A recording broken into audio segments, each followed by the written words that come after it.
Vous avez été nombreux à me poser des questions. Sandrine m'a interrogée pour savoir comment réagir suite à l'utilisation d'un mascara qui l'a partiellement défiguré durant plusieurs jours.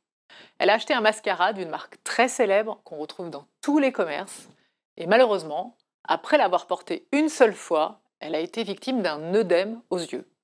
Elle s'est naturellement rendue à la pharmacie et la pharmacienne, en ouvrant son mascara, lui a certifié qu'il y avait un surdosage de colle dans le produit.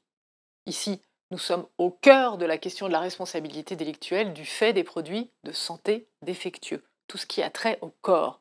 Cela concerne les médicaments et les cosmétiques. Tout fabricant engage sa responsabilité délictuelle du fait d'un défaut de sécurité de l'un de ses produits ou d'un service qui entraîne un dommage chez le consommateur du produit en question. Sa responsabilité est de plein droit, objective et indépendante de la notion de faute. La victime du dommage résultant d'un produit de santé défectueux n'aura pas à démontrer la preuve d'une faute pour obtenir la réparation de son préjudice.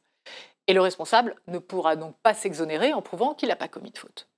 Pour être indemnisée intégralement, Sandrine devra prouver 3 choses.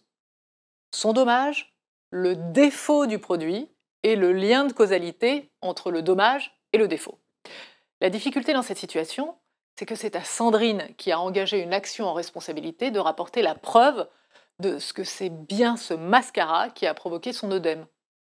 C'est pourquoi il est souvent fait recours à une expertise qui sera à sa charge pour établir l'existence du fameux lien de causalité.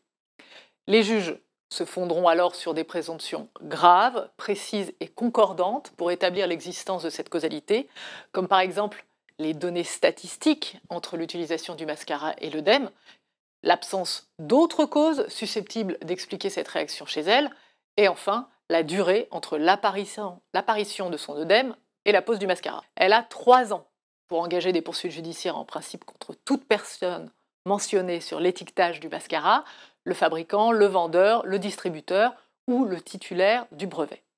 Elle peut, et c'est ce que je lui conseille de faire, contacter une association de défense des consommateurs pour tenter de mener éventuellement une class action contre le fabricant, si bien sûr elle n'est pas toute seule dans ce cas.